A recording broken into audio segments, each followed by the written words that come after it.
Aujourd'hui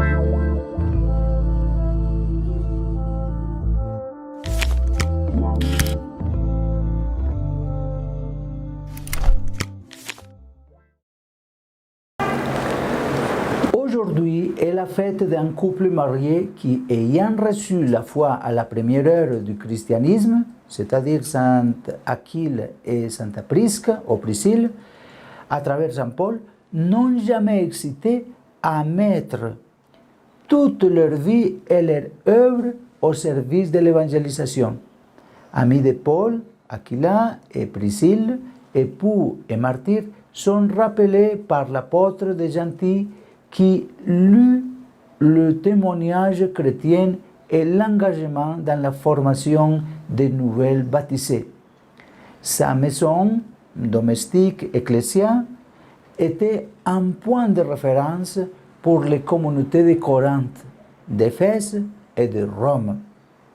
Comme pilule, rechercher la justice avec faim et soif, c'est cela la sainteté. Aujourd'hui, nous réfléchissons sur les béatitudes. Heureux les affamés et les assoiffés de la justice, car ils seront rassasiés. Avoir faim et soif sont des expériences très intenses, parce qu'elles répondent à des besoins vitaux et sont liées à l'instant de survie.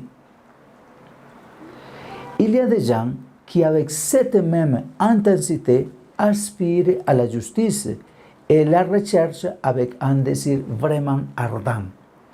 Jésus dit qu'ils seront rassasiés puisque tôt ou tard, la justice devient réalité et nous pouvons contribuer à ce que ce soit possible, même si nous ne voyons pas toujours les résultats de cet engagement. Mais la justice que Jésus propose n'est pas comme celle que le monde recherche, une justice tant de fois entachée par des intérêts mesquins, manipulés d'un côté ou de l'autre.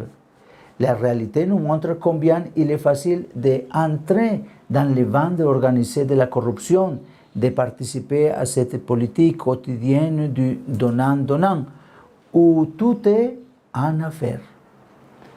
Et que de personnes souffrent d'injustice, combien sont contraintes à observer, impuissantes comme les autres, se relaient pour se partager les gâteaux de la vie. Certains renoncent à lutter pour la vraie justice et choisissent de monter dans le train des vainqueurs. Cela n'a rien à voir avec la faim et la soif de justice dont Jésus fait l'éloge.